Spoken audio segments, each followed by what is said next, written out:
జ్ఞాని జైల్ సింగ్ గారు ఆయన రాష్ట్రపతిగా ఉన్నప్పుడు స్థాపించబడినటువంటి సంస్థ.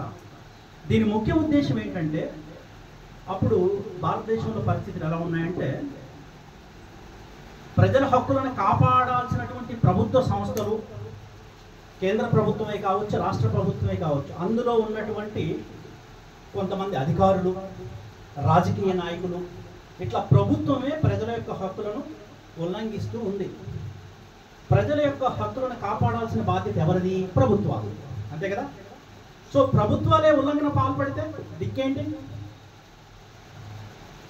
అటువంటి పరిస్థితుల్లో రాష్ట్రపతి గారు ఆలోచించినటువంటి ఆలోచన ఏంటంటే, ఇట్లా కాదు, భారతదేశంలో ఒక నాన్ గవర్నమెంటల్ ఆర్గనైజేషన్ ఉండాల్సిందే.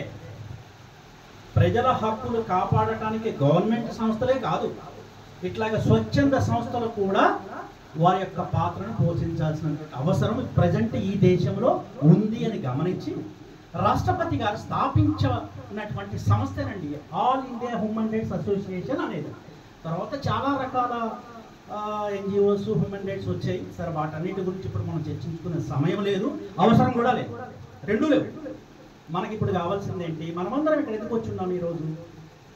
What is the purpose of this meeting? అసలు దీని యొక్క ముఖ్య ఉద్దేశం ఏంటి? అసలు ఎందుకు కూడుకుని ఉన్నాం ఇక్కడ? మనందరం చెప్పండి, ఎందుకు వచ్చాం?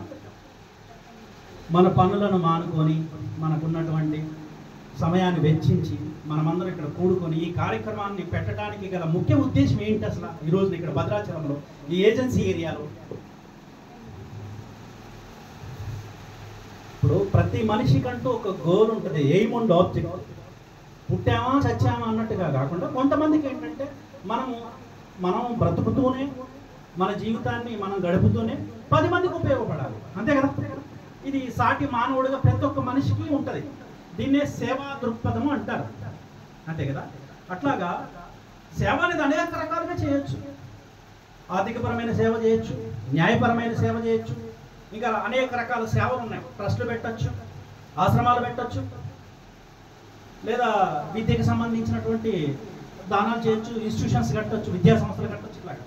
కానీ ఇప్పుడు ఈ హ్యూమన్ రైట్స్ అనేది ఏ రకమైన సేవ అంటే, యాజ్ ఎన్జిఓగా, ఒక హ్యూమన్ రైట్ యాక్టివిస్ట్గా, ఒక మానవ హక్కుల కార్యకర్తలు అన్నమాట. ఎవరో పొలిటికల్ పార్టీస్ కార్యకర్తలాగానే ఇది కూడా ఏంటంటే కార్యకర్తలు, కార్యాన్ని జరిగించేటటువంటి వారు, వారినే హ్యూమన్ రైట్స్ యాక్టివిస్ట్ అంటారు. మరిన్ని వీడియోస్ కోసం ఛానల్ ని సబ్స్క్రైబ్ చేయండి. లేటెస్ట్ అప్డేట్స్ కోసం వాట్సాప్ ఛానల్ ని ఫాలో అవ్వండి. ఆ లింక్ డిస్క్రిప్షన్ లో ఉంది.